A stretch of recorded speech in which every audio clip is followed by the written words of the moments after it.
మహాగణుడును మన రక్షకుడునైన మన ప్రభువైన యేసుక్రీస్తు పేరట మీ అందరికీ ఈ ఉదయకాల సమయంలో శుభాభివందనాలు తెలియజేస్తూ ఉన్నాను.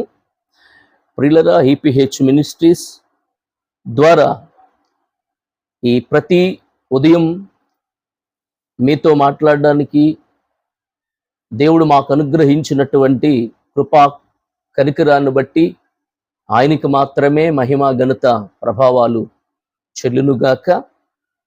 ఈ ఉదయకాల సమయంలో ప్రియులరా, ప్రతి ఒక్కరూ కూడా శ్రద్ధగా దేవుని మాటలు విని ఆశీర్వదించబడాలని ఆశతో ఈ కార్యక్రమాన్ని ఈ ఉదయం ఈ ప్రార్థన ధ్యాన కూడికలను ప్రారంభించడం జరిగాది. పరిశుద్ధ గ్రంథంలో భక్తుడైన దావీదు అంటాడు కదా, ఉదయకాలమున నా కంఠస్వరము నీకు వినబడుతుంది, ఉదయము నా ప్రార్థన సిద్ధము చేసి అది నీ సన్నిధిలోకి చేరుతుంది అని మాట్లాడతాడు. కనుక ప్రతి ఒక్కరిని కూడా దేవుణ్ణి ఆరాధిస్తూ అనుదిన ధ్యాన వాక్యములో క్రీస్తును కలిగిన వారై ఉండాలని దేవుని పేరట మనవి చేస్తున్నాం, ప్రార్థిస్తున్నాం. ప్రతి ఒక్కరికి మరొక్కసారి మా హృదయపూర్వకమైన వందనాలు తెలియచేస్తూ ఉన్నాం.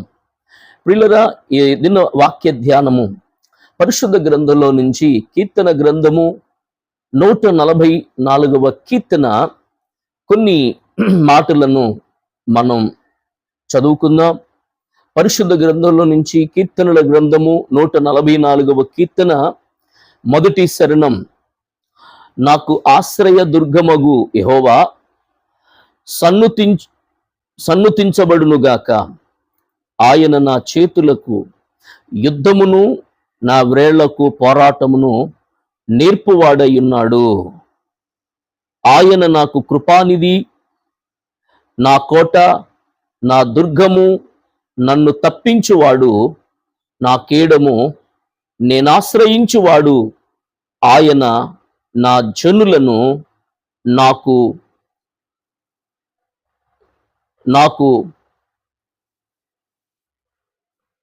లోపరుచువాడై ఉన్నాడు. చదవబడిన ఈ వాక్య భాగంలో దేవుని వాక్యము సెలవిస్తుంది. భక్తుడు చెబుతున్న మాట ఏంటి అనంటే, నాకు ఆయన ఆశ్రయ దుర్గము, ఆయనను నేను సన్నుతిస్తాను, ఆయన సన్నుతించబడునుగాక. ఆయన నా చేతులకు యుద్ధమును నా వ్రేళ్లకు పోరాటమును నేర్పువాడై ఉన్నాడని భక్తుడు చెబుతా ఉన్నాడు. ప్రియులరా, ఆయన నాకు ఆశ్రయ దుర్గము, యెహోవాను నేను సన్నుతిస్తాను, సన్నుతించబడతాడు.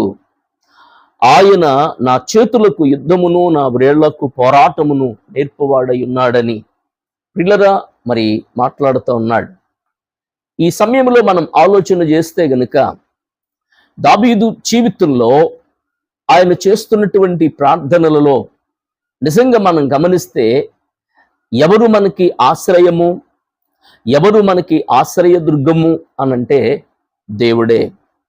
నీ కన్నీళ్లలో, నీ ఆక్రందనలో, నీ శ్రమలో, నీ దుఃఖములో నువ్వు నలిగిపోతున్నప్పుడు, కుమిలిపోతున్నప్పుడు, నీ జీవితంలో అనేకమైన పరిస్థితులు నిన్ను తరుముతున్నప్పుడు, ఏం చెయ్యాలో తోచని పరిస్థితుల్లోకి నువ్వు వెళ్ళిపోయినప్పుడు, గత్యంతరమ లేక, ఏ దారి తోచక, ఏ పరిస్థితుల్లోకి నువ్వు వెళ్ళాలి అనే ఆలోచనలో నువ్వు ఉన్నప్పుడు దేవుడు నీతో చెబుతున్న మాట ఏంటో తెలుసా?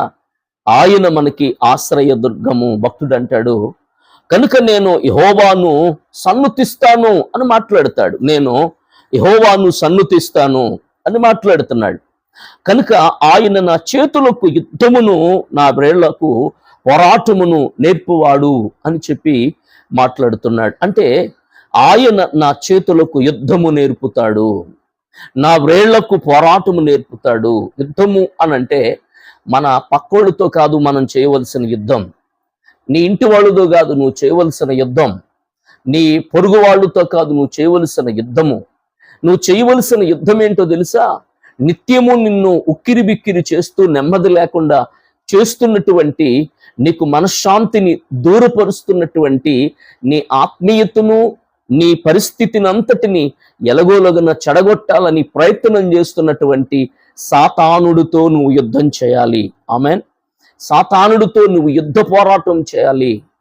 ప్రతి సమయం, ప్రతి దినము నీ జీవితంలో ఒక పోరాటమే, నీ బ్రతుకులో ఒక పోరాటమే. ఈ పోరాటంలో ఎన్నో పరిస్థితులు నువ్వు చూస్తూ ఉంటావు. ఈ పోరాటంలో అనేకమైనటువంటి ఇబ్బందులు నీ జీవితంలో కలుగుతాయి నీకు. అలాంటి పరిస్థితుల్లో నువ్వు కుమిలిపోతూ నలిగిపోతూ భయంకరమైన పరిస్థితుల్లోకి నువ్వు వెళ్ళిపోతున్నప్పుడు దేవుడు నిన్ను ఆదరిస్తాడు, దేవుడు నిన్ను ధైర్యపరుస్తాడు, దేవుడు నీ కన్నీరు తుడుస్తాడు, దేవుడు నీ ప్రతికూల పరిస్థితులన్నిటి నుండి కూడా ఆయన విడిపించగలుగుతాడు. ప్రియులరా, మనకి యుద్ధము నేర్పేవాడు ఆయన. యుద్ధం ఎలా చేయాలో తెలుసా? అందుకే దేవుని వాక్యం చెబుతుంది. యోబు గ్రంథంలో దేవుడు అంటాడు కదా, యోబు గ్రంథంలో దేవుడు చెబుతున్నాడు, యోబు అంటాడు కదా, ఇదిగో మా దినములు యుద్ధ దినములు అని మాట్లాడతాడు.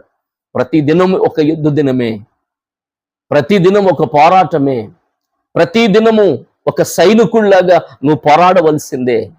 ఈ దినం కాదు, ప్రతిరోజు నీకు ఒక పోరాటమే. ఉదయం లేచినది మొదలుకొని పడుకునే వరకు కూడా నీ జీవితం ఒక యుద్ధ రంగం లాంటిదే, ఒక యుద్ధ పోరాటం లాంటిదే. నీ ఒక సైనికుడివి, నీ ఒక సైనికురాలివి. క్రీస్తు కొరకు ఒక సైనికురాలుగా నువ్వు పోరాడాలి అనంటే యుద్ధ సైనికుడిగా నువ్వు ఉండాలి.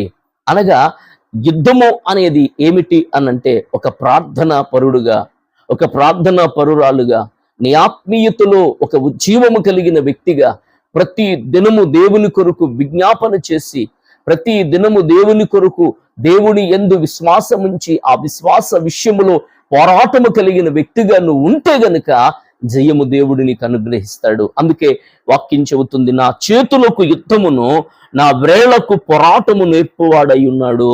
నీ వేళ్లకు ఏం కావాలో తెలుసా? పోరాటం కావాలి. పోరాటము చేసే ఆ అనుభవాలకు నువ్వు రావాలి, పోరాటము చేసే ఆ స్థితిలోనికి నువ్వు రావాలి అనంటే నీ జీవితం ఒక సైనికుడిలాగా, ఒక సైనికురాలులాగా క్రీస్తు కొరకు నిలబడాలి.